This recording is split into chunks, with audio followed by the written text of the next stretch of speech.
Towns Burger is a public nuisance. It has a nexus and a connection to a disproportionate amount of criminal activity. The LAPD wants to control my business and run it in their view and how it should be run. And I'm trying to run it in the view that I've been here for 30 years and know how it should be run, and I'm successful.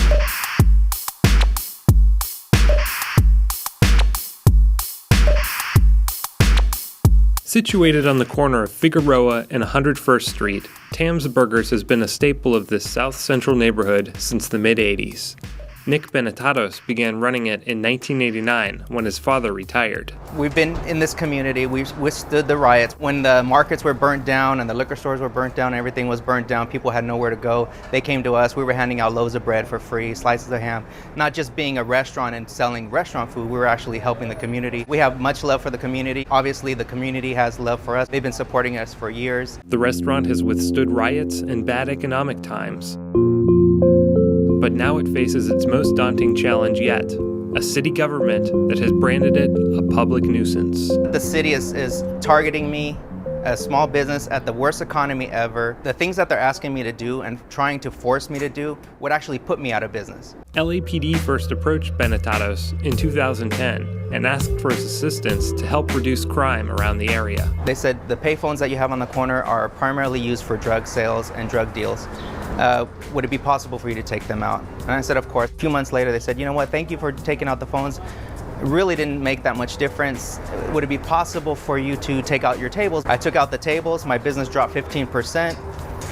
Obviously, it's a restaurant, people, where are they gonna eat? From there, the list kept growing. LAPD asked him to build a fence, to scale back his operating hours, to hire a full-time security guard, and even to install a security system that linked directly to police headquarters. Finally, Benetatos said, enough. I don't feel that they should be able to tell a business what time to open and what time to close and how to run their operations. It's hard enough being in business and staying in business, especially in this economy. Our initial goal is voluntary compliance. Under no circumstances do we want an adversarial relationship. Detective Eric Moore is in charge of LA's nuisance abatement unit.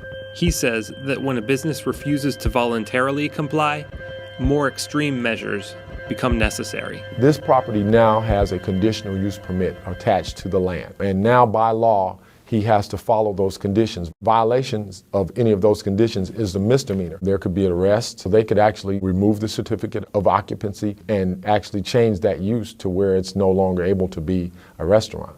If I were to close, how much more graffiti will be on this property? How much more of a hangout would it be? There won't be any electricity, so there won't be any lighting.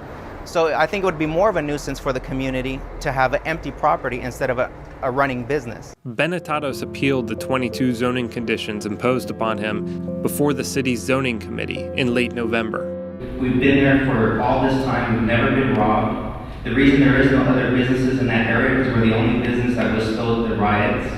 I would ask for an immediate revocation and close this thing down. You hear and read about all these reports that are in here from the police department. It just, I'm shocked, quite frankly. If they can't push me out legally, which the means that they're trying to do, that they'll just come by and just keep finding me for the miscellaneous items to the point where I wouldn't be able to afford to stay in business any longer. And that's my main fear. You're generating money, but your business is creating a haven for criminals and criminal activity. Then you have to take some ownership and be responsive to that issue. It is true that a number of crimes have occurred around Tams over the years. However, a quick look at a crime map reveals that crimes are rampant throughout the neighborhood. Benetatos says that he's simply doing the best he can in a sometimes tough part of town. These are indigenous people to us. We came here, we didn't bring the people here.